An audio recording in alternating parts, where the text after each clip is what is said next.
아주 오랜 옛날 수학자들은 다항식, 문자 x에 정수 또는 유리수를 불어넣게 되면 2x-1은 다음과 같이 3x-2, x제곱, x제곱 마이너스 5x 플러스 4, x세제곱 마이너스 9x제곱 플러스 23x 마이너스 5 이와 같이 다항식의 수를 불어넣으면 숫자들이 규칙성을 갖고 나타나게 됩니다.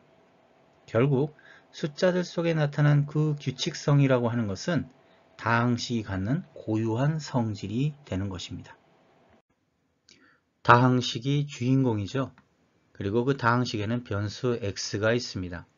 변수 x에 수를 대입하면 시계값을 얻는다는 기능을 담아서 다음과 같이 fx로 표현합니다. 이것을 함수라고 합니다.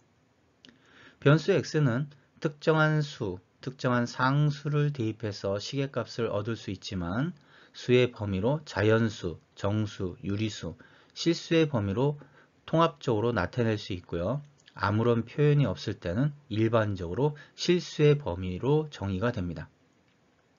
마이너스 1에 대한 시계값은 다음과 같이 계산해서 마이너스 4를 얻게 되는데 이때 이 마이너스 4를 우리는 함수값이라고 합니다.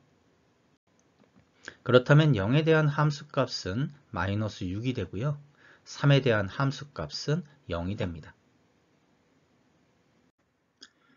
변수 x를 정수의 범위로 정하고요. 먼저 f함수, fx는 2x-1의 함수값을 계산해서 다음과 같이 나타내고 변수 x를 수직선 위에 나타내고 함수값을 그 위에 위아래 방향으로 일정한 간격으로 차곡차곡 나타내주면 됩니다.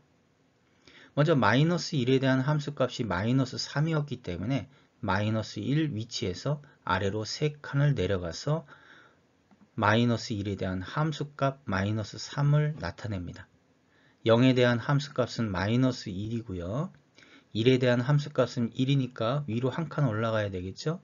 2에 대한 함수값은 3이니까 위로 3칸, 3에 대한 함수값은 5, 4에 대한 함수값은 7, 5에 대한 함수값은 9, 6에 대한 함수값은 11, 7에 대한 함수값은 13. 이번엔 g함수, gx는 마이너스 x 플러스 3.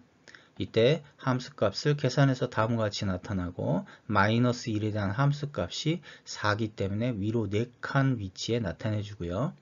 0에 대한 함수값은 3, 1에 대한 함수값은 2, 2에 대한 함수값은 1, 3에 대한 함수값은 0이고요. 4에 대한 함수값은 마이너스 1, 5에 대한 함수값은 마이너스 2, 6에 대한 함수값은 마이너스 3, 7에 대한 함수값은 마이너스 4. 이렇게 해서 함수값을 수직선을 기준으로 위아래 방향으로 나타내주면 됩니다.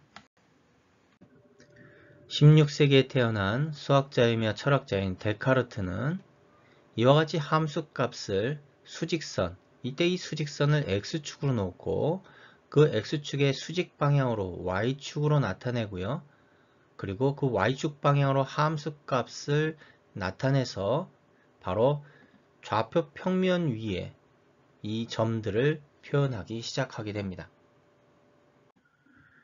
수직선 위에 있는 한 점은 원점에서 거리에 대한 위치값, 즉 하나의 값을 갖습니다. 그런데 좌표 평면 위에 있는 점은 x축에 대한 위치값과 y축에 대한 위치값을 순서상 x, y로 두 개의 값을 갖게 됩니다.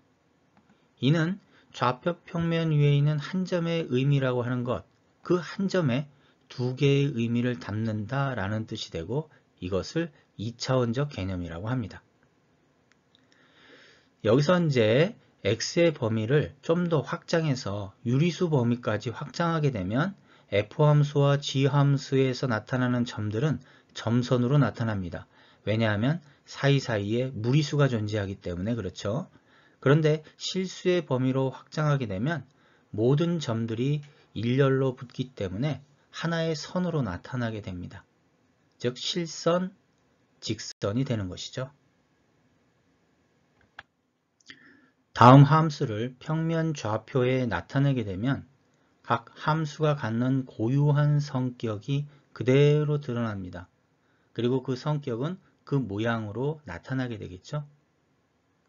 또한 함수를 공간 좌표, 3차원 좌표계로도 나타낼 수가 있고, 이는 곧 우리가 바라보고 있는 세상, 그리고 우리 눈에 나타나는 여러 움직임들을 함수로 표현할 수 있다는 것이 됩니다. 이것이 바로 함수가 갖는 무한한 힘이 됩니다.